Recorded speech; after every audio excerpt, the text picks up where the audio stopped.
Alright, man, I don't really know how to open this video.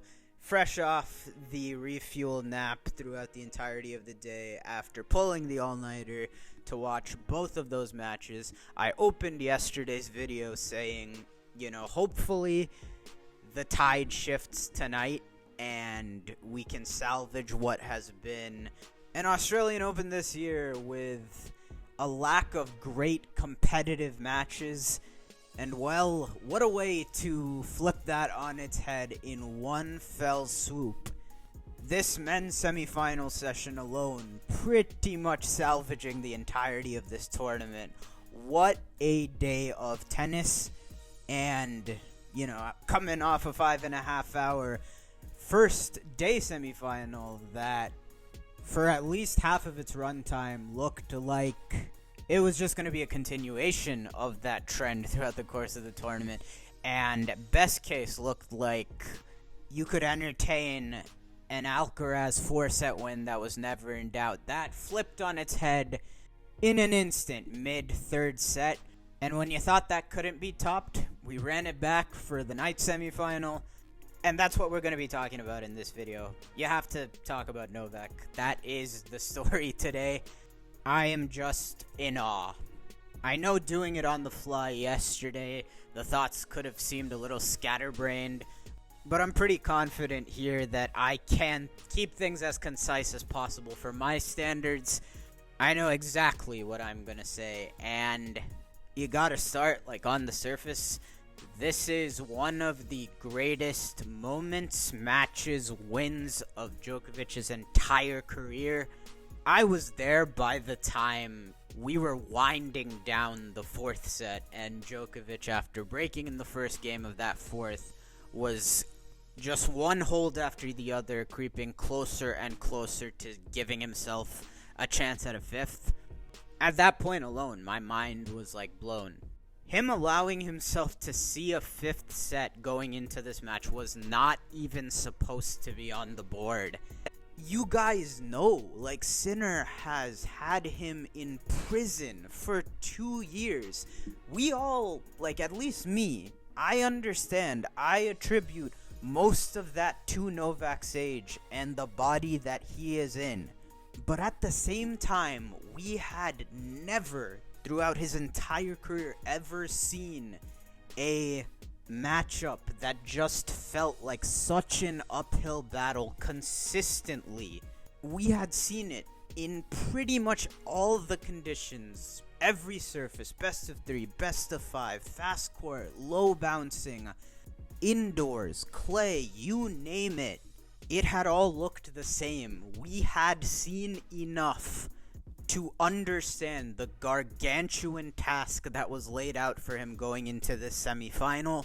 And even if you want to fixate on the Sinner performance, like I said yesterday as well, I had not been particularly impressed with Jannik Sinner throughout the course of this tournament.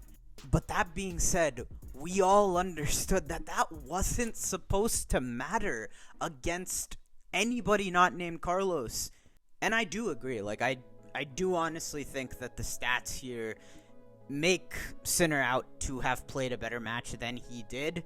I will talk more about that in just dissecting the genius of Djokovic and how he spun his web throughout the course of this match.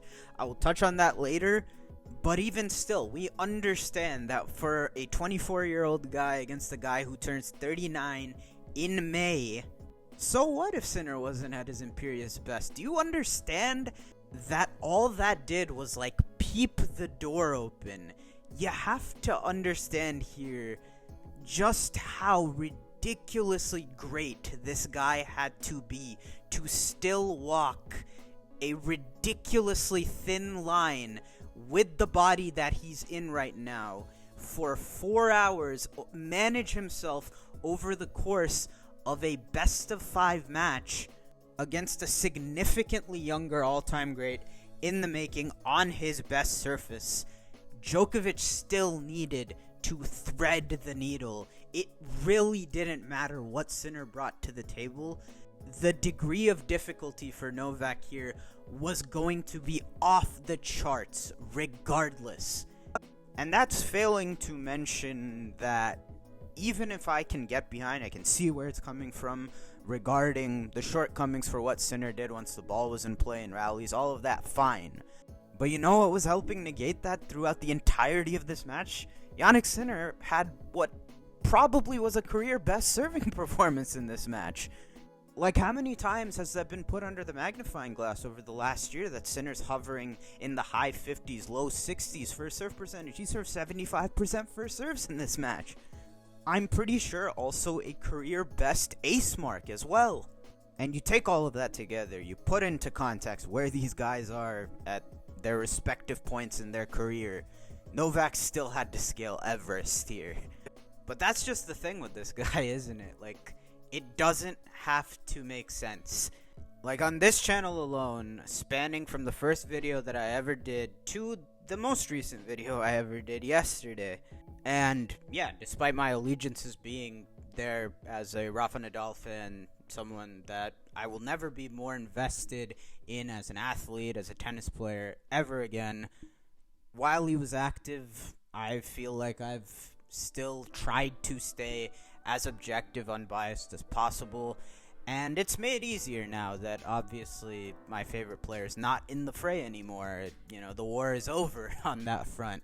So I can say that I don't really feel that bad about any of these, but every single time I have said, like, I think the window is shut for Novak to do something, he has just gone ahead and defied the impossible anyways. Like, my first video on the channel, I said I think at this age, 3 slam seasons, probably not in any of the big three's future. He went the following season in 2021, had a 3 slam season, nearly the calendar Grand Slam, and then 2 years later went and had another one. For a second there in 2021, I thought that maybe this would be the part of his career where he would start to treat clay like Federer did and acknowledge that his best days on the surface were behind him. That year, he went on to take out one of his most impressive slam wins ever at Roland Garros 2021, and he's won 2 out of his 3 French Open titles since I said that. And then, of course, yesterday, after last year, I had more or less gotten to the point where I just felt like he was helpless in the Sinner matchup. And with all of this, you know, in sports, you're going to hit on some, you're going to miss on a lot of these takes. It's just the nature of talking sports. And I don't feel bad because it's like, as long as you have a point of view, a perspective, you're going off, you know, evidence, past precedent and all that, at least there's a point of view that you could say you're coming from. And yeah, I mean, in many of these cases, it's like, if everybody else in the history of the sport zigged one way, especially with the age part of it, there was reason to believe that the similar kind of rules would follow for Djokovic, but they just haven't, you know? It feels like in this specific case, his die-hard stance, it is part of the fan experience. You always gotta, like, keep the faith. And today is your day. Like, lap it up. This is honestly sustenance. Whether he wins the tournament or not, I would say for, like, the rest of the season if I was, like, a stan. But, like, cliches aside, and sometimes, yeah, it just is that simple, where it's like, Djokovic, Rod Laver Arena, magic can happen. The cliches that, yeah, I mean, you know, you bet against the greats at your own peril. But just, like, rationally, objectively, it feels like, you know, for every athlete, no matter how great, it gets to a point physically where you just have the built-in age excuse, and it is perfectly valid. Djokovic has had that at his disposal for a couple of years now, honestly. And logically, you know, with where the body is, it just shouldn't be possible. And some of the stuff that I've laid out earlier, like the 3 slam seasons, still maintaining, like, excellence, even through physical decline that would, in theory, hurt you in maintaining excellence across every single surface. With a lot of that, there was, you know, a clear distinction that this was still like elite versions of Novak Djokovic. And not that it invalidated any of it, because listen, I have been in a place where really since like 2016, I've understood the big three. I think you could argue from right then and there have assumed the positions of the three greatest players of all time. So it has been so interesting, in the lead up to that point, knowing that all of these guys forged through what I consider to be the greatest era in men's tennis history. When we got to the early 2020s, it felt like for Novak, a guy that had already achieved like a GOAT level career. For all of them, it had been done at the max possible rigor I think that you have to offer in the history of men's tennis, to where when we got to the early 2020s and the next guys up were the 90s gen, and we still hadn't really found the generational prospect following Djokovic himself. It felt like for a couple years there, the last couple good years of Rafa, as well as for Novak, it was like the degree of difficulty sort of got lowered from guys that had been used to playing at, like, I liken it to Hall of Fame in like 2K. If you lowered that to like pro, all these years later, while they were still like super capable tennis players, smarter tennis players in many ways, forging, all the lessons, the knowledge, the battle scars that they had endured over the years, to still maintain immense success through their mid-30s. And that was phenomenal in its own right. Djokovic redefined what was possible, at least as far as the men go, for what you can achieve in your 30s. He's just kept chugging along, just ticking off accolade record after record, and in its own way, you're in awe of that. But I would argue that in the years since, particularly for these two triumphs that are bookended with not nearly as much winning as was done in the early 2020s for Djokovic, relative to that, I have never been more impressed by Novak Djokovic than I am and was regarding the Olympics final in 2024 and then tonight again. Because it's like, what are you to say? I mean, unlike with a lot of those 90s gen guys, we know where Sinner and Alcaraz are headed. There's no longer any question who are the next up generational players to carry the game forward after Novak. Not only have they arrived, but in the last 2 years, they have dominated. They have matured. They have refined their games. And conversely, Djokovic doesn't even have the body in the period of those wins that he had, even circa 2023. And while honestly, despite the difference in how much he's winning, I do feel like Novak's done a tremendous job to make sure that the drop-off isn't quite as large as the difference in winning would indicate. That little bit of slippage has every reason to make all the difference in the world, especially against the best of the best, which just makes this all the more insane. This is objectively supposed to be insurmountable odds, and the madman has just gone out and done it anyways on several occasions over the last couple of years. Doesn't even need the age excuse. It's just like, screw that. Throw that book of conventional wisdom out the window. It doesn't apply to me. I'm Novak Djokovic. And from a tennis standpoint, just getting into the match itself, the reason why I say that I feel like even post-meniscus tear or, post-2023, I feel like he's done an excellent job of making sure that the slippage is mitigated, is just because his bag seems to get deeper and deeper.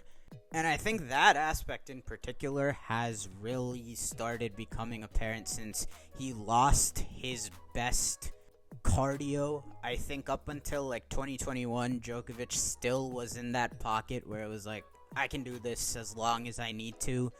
I may suffer. We're tweaking the serve. It's easing the burden a little bit already at that point. But like his Australian Open, French Open triumphs showed that year, like he was still perfectly capable of going the long haul if need be. But since then, I really have noticed how much of a shapeshifter this guy has become, because you talk about the comparisons over the year. Is this the best he's ever played? During those elite post-prime seasons, and the way I saw it was always like, I didn't think that Djokovic, once he entered his prime, was particularly bad at anything other than the overhead. He was pretty good at everything in the sport, and his strengths as a baseliner, as a returner, as a mover, etc., etc., everything that made prime Djokovic so suffocating, that's something to my eye that you can never just truly substitute entirely, especially when he was already improving his serve, his volleys over the course of his prime so much. But the stock game was so good back then that it's like, I don't really need to play any other way. You fast forward, and I think like post 2021 Djokovic, this guy with diminishing physicality, he can't play that stock game as effectively. He's not as great a mover. He's not as great a returner. And obviously that's just biology. Reaction time, reflexes, all of that is going to be impacted for the worse as you age. And that makes it so he has to win in ways that really lean on the auxiliary parts of his game. So even though I can say, like, back then, I think he's at least quite good at every part of the game other than the overhead, serve, finesse, etc. Could he win in a way just leaning on that? And the answer is we don't know. I mean, he never had to. The hunch is probably not, but there was no reason to, because again, the stock game was so effective. Fast forward, and it seems like with every passing year, more and more reliance is upon more of these like finesse parts of the game that he has developed. For example, you talk about the first two sets of that Cincinnati final in 23, when clearly the fuel tank was compromised by the heat, and as it is, he can't win just being a baseliner at this phase of his career. He net rushes a bunch, hits a lot of great volleys to just hang in there. Last year's Roland Garros quarterfinal against Zverev. Zverev's really just looking to do nothing but grind Novak down, get him into a war of attrition. And Novak's like, no, I'm not going to do that. I'm going to drop shot like a good 40 plus times throughout the course of the match. We're going to make our own pathway to victory here. And then tonight, and these are probably the most prominent fixtures of this iteration of Djokovic after losing something resembling his best, like, fitness, endurance, cardio. And that is the serve and forehand. With this body, winning as a pure baseliner is just not an option. And so, believe it or not, Novak Djokovic, more than being a pure baseliner at this point in his career, honestly is a serve plus one guy. He is a serve plus big forehand guy. All of these just avenues that he has weaved into his game to shorten points, make things physical, and optimize what he can do in this body. It is just beyond incredible. And matches like this, the Olympics, it all comes to the fore. I mean, this match in particular, it was most definitely the serve and forehand. It actually wasn't a particularly great day at net for Novak. But once he got settled in this match, it just felt like he was redlining both first, second serves. Even though, like, the ace count and him being outserved by every metric may not reflect it, I think this really was one of the great serving performances of Novak Djokovic's career. I mean, it looked like a 80% resemblance of like the Roger Federer serve in terms of just hitting spots on a dime, having the serve come up incredibly clutch, and throw some bail in some really, really clutch moments over and over again. If not, setting him up for the kill shot forehand after that. He just understood the assignment. And it took a while for him to get settled in this match. He started quite poorly, honestly. But I felt like from the moment that he saved the break point to avoid the double break early in the first set, that might have been at like 0-3, you really got the sense that Djokovic had his teeth in this match with Sinner in a way that he really just hasn't. I mean, he played really well at Roland Garros last year, but it always felt like, he's playing from behind, and more importantly, because he was playing from behind much of this match as well. In that match, it felt like he was just barely clawing on to stay connected. In this match, once he didn't go down the double break in the first set, again, the stats would say otherwise on the surface. But it felt like from that point on, for the rest of the match, that at the very least, he was playing Sinner to like a draw. Like, he just got comfortable in a way that he hadn't against Jannik since 2023. I mean, even the rest of the first set, he had a look to actually get back on serve after he saved himself from going down a double break. Even in the third set, Sinner ended up playing a great point, hitting a line-looking backhand pass on a break point that would have given Djokovic a lead there as well. Just raw, box score watching, like you say in the NBA, if you just look at the stat sheet on the surface, I do think this is not at all a case of like Wimbledon 2019, where I do feel like Federer outplayed him for most of that match. I didn't get that feeling here at all. I think a lot of that is just a symptom of, again, that's the other like masterclass genius part of this match, was the situational awareness and the pacing. That's a big part now for Novak, knowing how he needs to manage the fuel tank, especially over best of 5, especially against these guys. And again, the fact that he managed it to the extent of doing it against one of the new two in a slam, it's insane. And this has also been something that has been prominent in Djokovic even before 2021, throughout his 30s. Like, the most prominent example, of course, Wimbledon 2019. He's just really, really smart about knowing when to dial back and then when to pounce, when to apply pressure. It is an absolute genius way to go about his limitations now at this age, and the transformation and development of all these different skill sets allows for that to happen. If he's front running, he'll really hone in on like blitzing you out of the gates, get out to a lead, and then if I need to, it's a best of 5 match, ebbs and flows. We can go ahead, punt on a set here or there, up 2 sets or up 1 set. The serve is so good at this point, can stay connected on the scoreboard without putting in all that much effort. If need be, you can just let a couple return games go.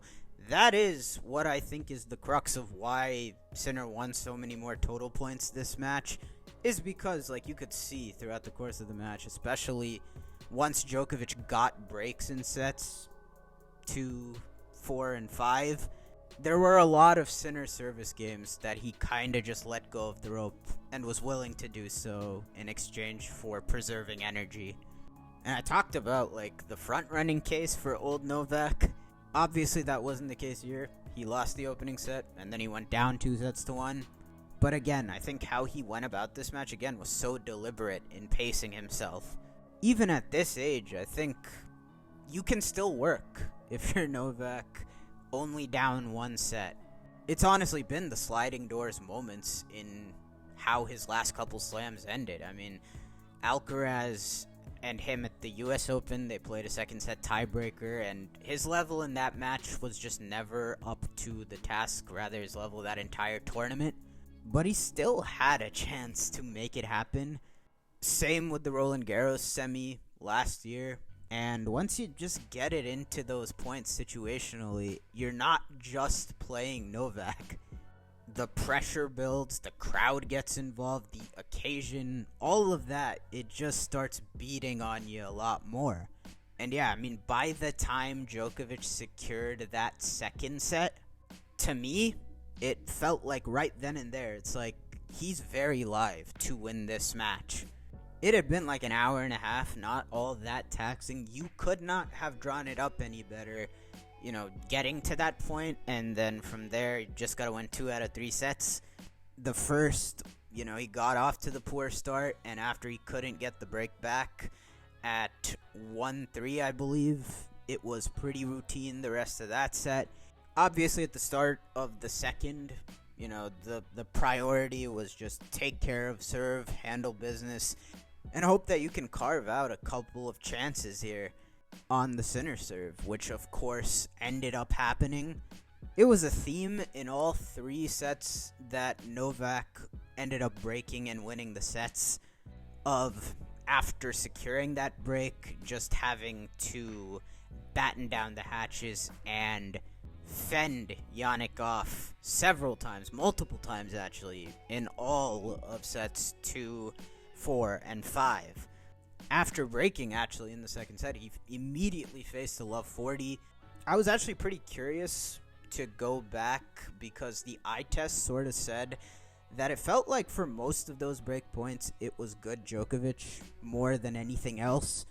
It felt like there were a lot of timely, great serves that either won him points outright in pressure situations or set him up to be in charge of those points. And yeah, looking at these second set chances, obviously there's some subjectivity in how people record stats, of course, with forced, unforced errors, but just a cursory glance at how they were recorded on the Aussie Open site.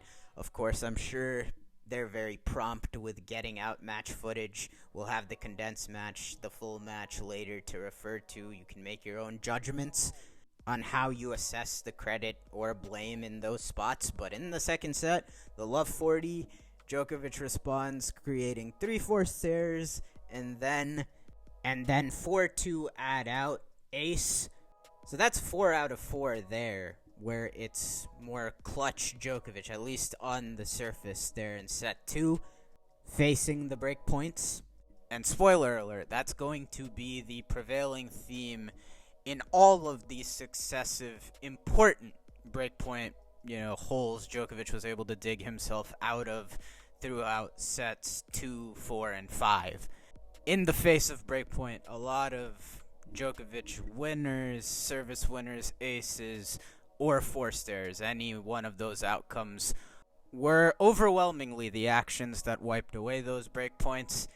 And that, again, is another little tidbit, I think, a tell in how I just don't think the stat sheet gives this particular Djokovic performance its just due, because if you loop in forced errors, I am willing to bet just off of watching the match that bridges the gap quite a bit between just looking at same amount of unforced errors and I believe ballpark of like 30 more winners for Sinner in this match, because again, after 3-0 in the first set, it felt like for the rest of the match, this match was being played with Djokovic dictating proceedings anytime the ball actually got into play and rallies got going, because when Sinner's serve wasn't dominating, when he wasn't able to win points outright or just play bang-bang tennis behind his serve, it really did look like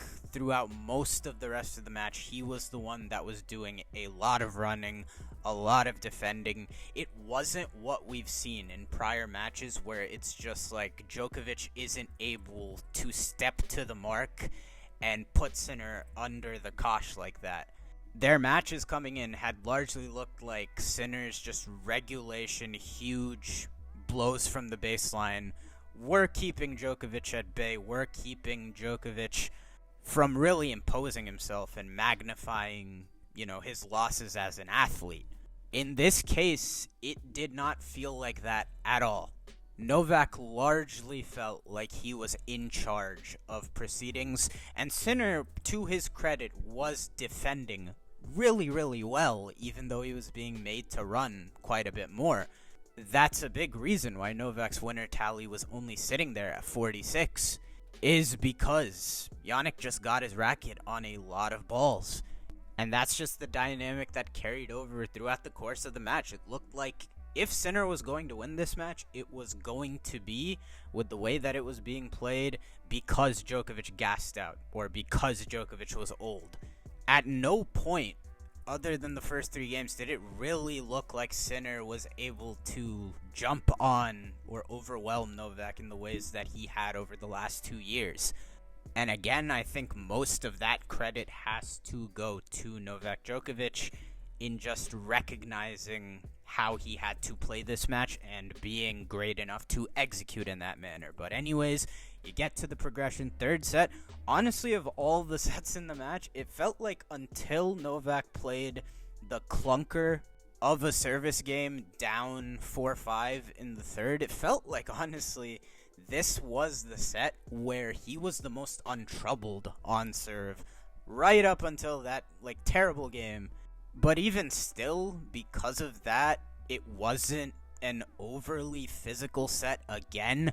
And right out of the gates in set number 4, he was gifted a clunker game right back from Jannik Sinner first game of the fourth. And again, if you've watched any bit of Novak Djokovic over the years, I thought the difference was striking how I felt watching the match versus a similar, not exactly the same spot that I watched in the semifinal prior, where Zverev broke Alcaraz in the first game of the 5th set. And within the confines of that match, by the end of the 4th set, you could sort of feel the scales were tipping again to where Carlos was finding his legs, and it looked like the endurance factor was going to start to be in his favor again as we headed into a 5th set. And so, even though he got broken first game of the 5th set, in that match, right after that happened, my first thought was, yeah, there's still 5 more holds for Alexander Zverev to get this one over the line. I personally think there's absolutely no way in that time that Carlos isn't going to be able to create his chances to find his way back. Now, I was surprised that it took as long as it did. I mean, he did create his chances, but he waited until the last moment to kick the door down. But by contrast, in this match, after Jannik played a bad service game, careless service game, to gift Novak the break early in the 4th right out of the gates, the reaction to that was, that's probably going to prove to be expensive. I mean, same situation in the sense that Djokovic was going to need 5 more holds of serve, especially considering how lax he was treating a lot of these return games after getting breaks. And still, when he got that gift of a break early, it was like, uh-oh. You had to have started, hearing the footsteps right there and then. Because the dude just remains so situationally sound and aware. The only time in this match where he was really digging in was really the games that he created openings in to break, and all the important service games that would have been considered must hold, and particularly again when holding off Jannik's attempts to get back even. And again, 4th set, he stymied Sinner, albeit in sets 3 and 4. I feel like Djokovic got into his best serving rhythm of the entire match. It was where he was holding with the least amount of resistance. Only had to do it once this set. But again, serving up 4-3, forehand winner to save 30-40, and then a forced error on ad out. From there, smooth sailing, getting this into a 5th. And I feel like at that point, tell me I'm wrong, but I feel like neutrals, bystanders, fans of Novak alike, you had to feel great about his chances. It was like, what a position he has put himself in once that match got into a 5th set, because I feel like this is the challenge. That's the hard part for all-time great legend athletes later into their career. And this applies across all sports, I feel like, is any aging legend that still is great at their sport. I still trust them to be great as anybody on a given day, if the task is just to sprint to the finish line. You just need them to be great in a short burst for all the marbles. Rather, the challenge is the season-long grind. The challenge is getting yourself to that position where that's all you need. Because these guys have made a career out of excelling in those pressure cooker moments. At that point, it no longer matters how heavy the legs are. The finish line is in sight. And I felt exactly the same way 4 years ago in the 2022 final when Rafa somehow got that one out to a fifth. I've been on the side of being the fan in that situation where these thoughts are sort of percolating and you want to be cautiously optimistic, but you put that stuff to silence because you don't want to be crushed by getting your expectations raised and then promptly have the worst case scenario outcome follow. But yeah, that is the situation here that Djokovic had created for himself. You add in Sinner, as great as he is, being still an unproven commodity when you drag him into the trenches. Him really only having the first slam title final against Medvedev in 2024 as the only real data point that was successful for him in a match like this. It was all setting up nicely, but still, there was still the job to be done. This set probably is the one for Sinner to rue the most as far as the chances that he had and some of the, frankly, shocking decisions and actual errors he committed with breakpoints. Again, though, it was more good Djokovic than bad Sinner in the fifth as well, even though there were 8 breakpoint chances in all. Of course, all of which Novak saved. Had to save 2 in his first service game of the fifth to avoid going down a break. Again, his second service game of the fifth to avoid going down a break. He saves 3, and the first 2 were just jaw-dropping, ballsy winners. He's so damn cold. He hit both of those winners, and it audibly made me be like, bro, this guy just has too much dog in him. That boomeranged into a break in the next game where Djokovic got the break from 30-love, 40-15 down. There was one particularly lengthy rally that ended in a booming forehand winner on the run. Crowd was firmly pro Djokovic. The no-lay chants were out and about. And with all the chances that had already gone by the wayside, I feel like he had Yannick a bit rattled at this point. All fifth set, really, it seemed like Sinner was really trying to make it a point to impose himself and his power a lot more in the fifth. And I feel like it did make for a couple more loose, uncharacteristic, and untimely unforced errors. There was still a fight after this once Djokovic broke anyways. I mean, Sinner created a love 40 immediately, and as was the prevailing sentiment throughout the course of this match, most of that, again, 2 out of the 3 actions from love 40 are good Djokovic. And that's the last of 14 total breakpoints in the sets that Djokovic won, and the tally is 11 out of 14 saved on good Djokovic action, meaning an ace, service winner, forced error. Just ridiculous. And it looked like maybe things could get complicated serving it out. Djokovic lost a 40-15, and the second of which was a product of some open court atheism, having a sitter right there. He went the wrong way, right back to Sinner, but got it done in the end anyways. Like I led off with, one of the great matches, wins of Djokovic's career. I honestly have a hard time placing it because there's just such an overwhelming just volume of those throughout the course of his career. But I feel like without a doubt he won a lot of new fans today. What he did very clearly broke through the tennis bubble, had everybody buzzing, and it's just like the rich get richer. I mean, another legendary pelt on the wall to a career that had already won everything there was to win in the sport, had already proven every point there was to be proven, at least we thought, And now, regardless of how this tournament ends, by the way, there's still another match to be played, and Djokovic is in a very real spot to contend for his 25th major at over 38 and a half years old, on his favorite court, in his favorite conditions, just like this semifinal. He can always make magic happen. And what I do know, among definitely his signature moments on Rod Laver Arena, obviously the 2012 final sticks out up top. I could go on and on, but honestly, I do feel like this dual conquering of Sinner and Alcaraz in consecutive years at this tournament in his backyard, as far as his Australian Open legacy is concerned, this is as cool and badass a moment as there has ever been in the twilight of his career. Basically telling the kids to get off my lawn. This is still my house.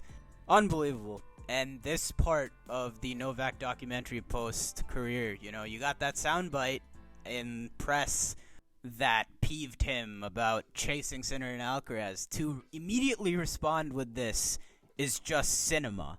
This part of the doc is about to go dummy. I mean, remember in the early 2020s when they were saying we got cameras following Novak, the doc is coming imminently, and we haven't got anything? Well, we haven't got anything yet because the psychopath just keeps adding new chapters to his legend. I cannot understate just how awesome of a win and a moment that was.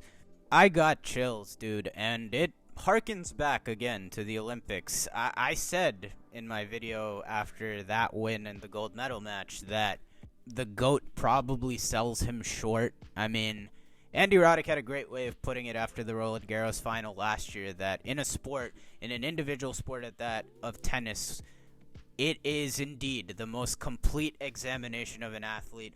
I know we're biased as tennis fans or people that have grown up with the game, watching, playing it, but that's honestly not that crazy a statement. And for Novak, with an unmatched combination of peak performance, consistency, longevity, as far as many of the mainstream sports go, at least the ones that I'm familiar with, it's not at all outlandish to say this is the greatest athlete of all time. He is to me. This hammered that home again. Like I said the same after the Olympics. But that'll do it for me. I said I could be concise. Well, I lied. This is about as good as it could get. But if you made it this far, thank you all so much for watching. I hope that you enjoyed. If you did, much appreciated if you could hit that like button. Help the video perform better in YouTube's algorithm. And also subscribe to the channel if you're not already. Thank you all again so much for watching. And of course, I will see you all in the next one.